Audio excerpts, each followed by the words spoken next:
Marvel Snap's newest OTA just dropped, and it is a wild one, both in terms of what is and isn't in it. Let's take a look. First up is Merlin losing a point of power down to 2-2. Now, I think that this is a long overdue change, frankly.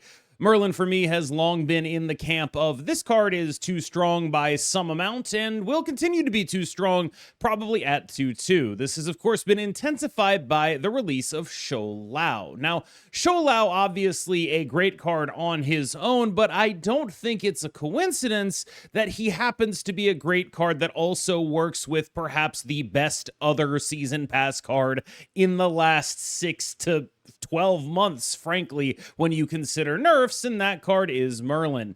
Without Merlin free-rolling all of Shou's requirements, I think that deck would actually be forced to make some actual deck-building decisions, like running cards that are maybe not so good in order to get the payoff that is very good. A lot of people look at Shou as a problem that is only related to Shou, but I do think that on some level, it is fair to call Shou a bit of a Merlin merchant. The card itself is extremely powerful, but a lot of its weaknesses are covered up by the fact that you can effectively free roll all of its requirements by simply drawing and playing the card Merlin. This is a very relevant piece of the deck. Unfortunately, though, I do think that this is directionally a reasonable thing to look at. You want to look at, okay, are we sure Shou is the broken part, or is it just kind of benefiting from Merlin? The answer, I think they're both a little bit too strong.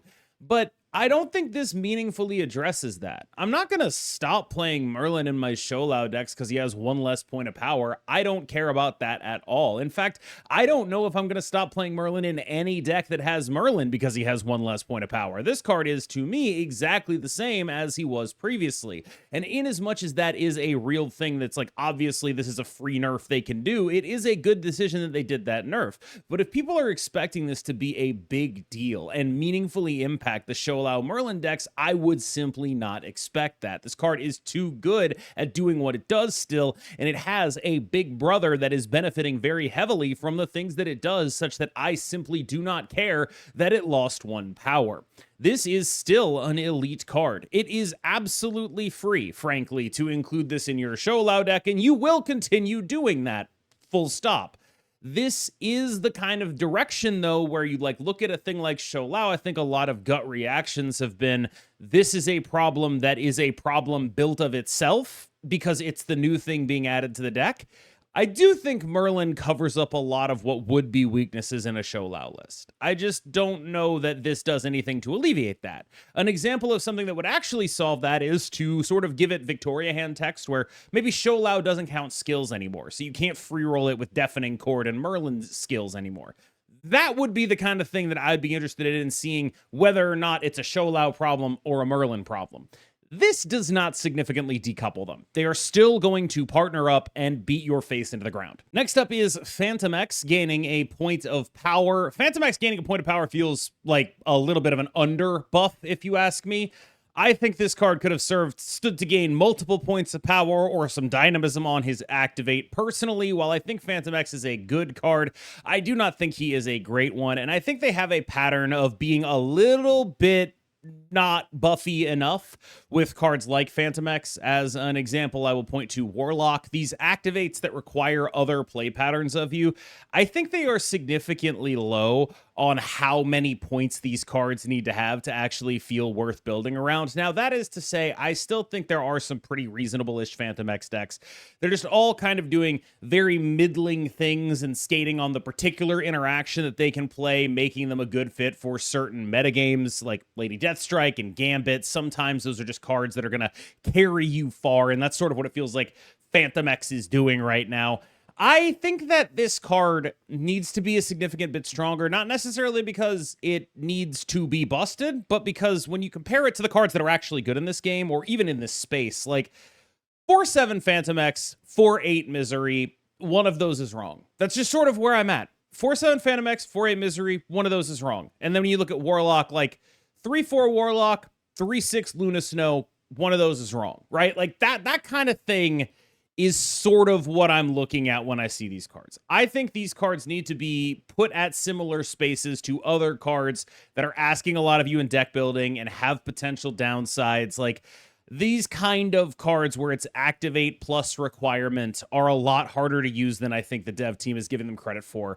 I would personally want to see them do more to help Fantomex out. This, again, feels like the Merlin thing where it's like, this is directionally the right thing to do, but I just don't know if it's enough. Vulture getting a buff is probably a reasonable thing to do. I think that largely the move package needs to have its power evened out. They took a lot of power away from the move package when they did what they did to Human Torch.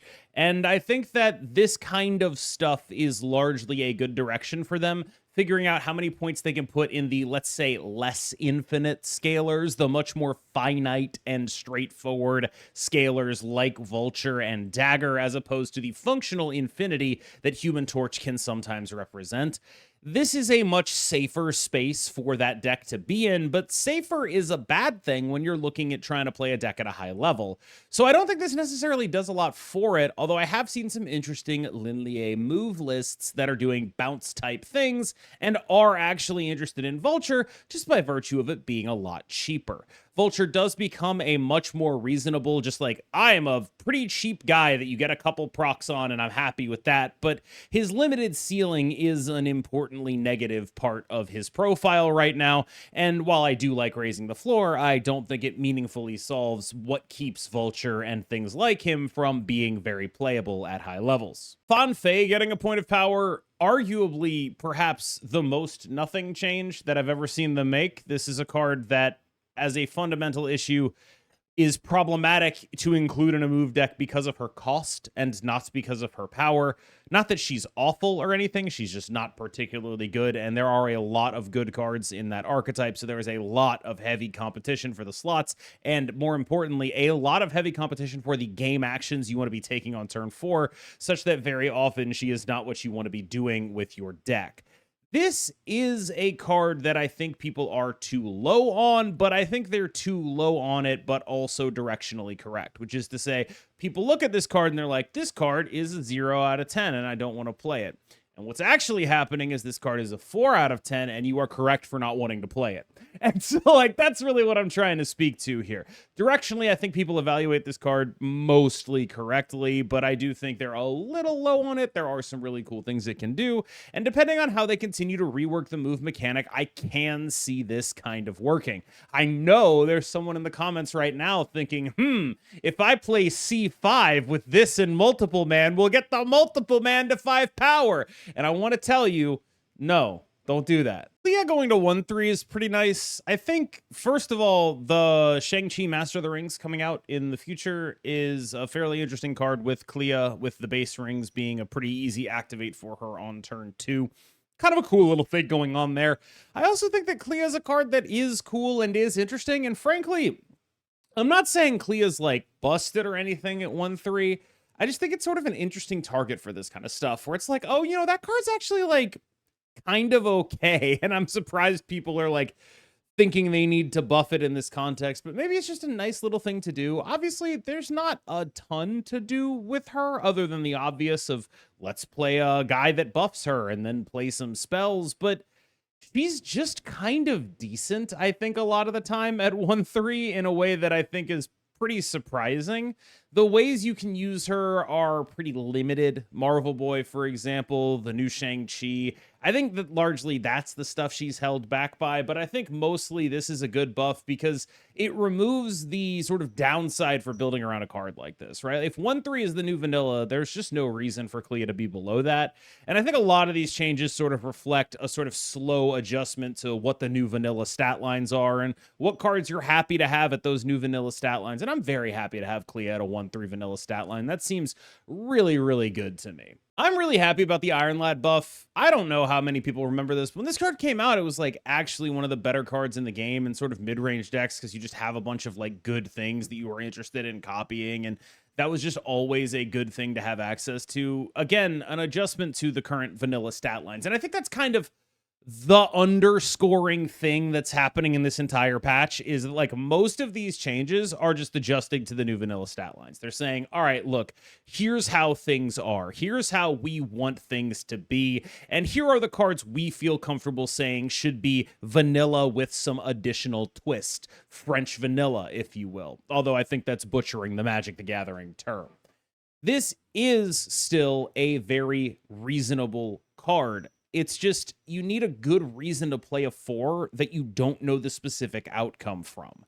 That's kind of the thing. As this game has gotten more synergy heavy and more about making sure you get A plus B, having a card in your deck that you don't know if it's going to be A or B only becomes justifiable if you're using it to, like, search in the deck effectively, like playing this on the final turn in Living Tribunal, so you got a 33% chance at getting your Living Tribunal or whatever, right?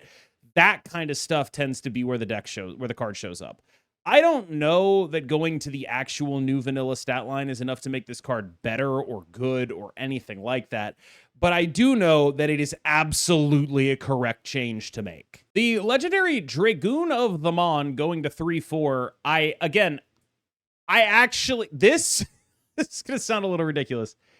I think that this could be the most impactful change in this patch, because I don't think the Merlin stuff is going anywhere. And if the Merlin stuff isn't going anywhere, it actually is kind of good to do Master Mold Dragon of the Moon about it. Like, is it the greatest thing in the world? No. Is it honestly quite good against Merlin decks? Kinda, yeah, because they really need to, like, a lot of these Merlin Shou decks, if they don't draw Shou, are not doing anything.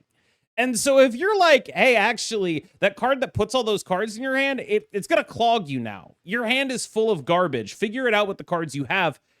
It's not actually that bad to play a Dragoon of the Mon deck. You know what I mean? I'm not saying this is like a full solution or anything, but I am saying I'm a little more interested in this card than I think you might think that I am. 3/4 Dragoon of the Mon is like kind of, we're moving into like absolute unit territory where it's like, this is just a big dude. Even though you're going to be playing it sometimes off curve, it's just a better card across the board. I think people underrate how good 3/2 to 3/4 is. Like, that's going from a very underpowered card to a very reasonable card with what this card's ability is. I'm not saying it's the greatest thing on earth, but I am saying you're probably a lot more interested in trying what this card is. And I will say, I do think that we are at an all-time high for my desire to ever put Master Mold in a deck, thanks to the way Merlin and other spell stuff goes in the Shou decks. I'm not saying that I'm going to do it, but I'm way more likely to do it right now than at any other time in Marvel Snap's history. Zombie Galacti getting a change that honestly should have been part of the card the entire time. It can now no longer hit skills in your deck. This is important because it means Majestic Wingbeat is now even better in your Zombie Galacti deck. I don't really know that this card needs any more buffs. Like, I don't know. People keep looking at it and they're like, oh, this card must be terrible. I think it's actually kind of good. Like, it's not, we're not in a great metagame for it because of the power of Shou, but that's not likely to be a permanent situation in my view. And I kind of wonder if this card might be a little bit of a sleeper where once the power level of the game goes down just a little bit, suddenly Zombie Galacti really kind of starts to look pretty appealing once you get the right setup with Majestic Wingbeat and Maverick, and kind of a shocking amount of upgrades to this deck that have happened in the recent time period. I'm a little surprised that they keep doing this, but frankly, this is one of those changes that should have been part of the card's original functionality. I'm glad they did it. I don't want to see any. I don't want to see this guy in the next patch, is what I'll say. I don't want to open up the next patch notes and Zombie Galacti is in there. Okay, so Marvel Snap dropped these patch notes early in deference to the fact that they are doing a deck sale kind of thing where the winner of the Snowball Showdown's deck, which includes Merlin, is going on sale and in some form in the token shop, and they wanted these patch notes out early so people didn't buy Merlin expecting 2/3 and end up at 2/2.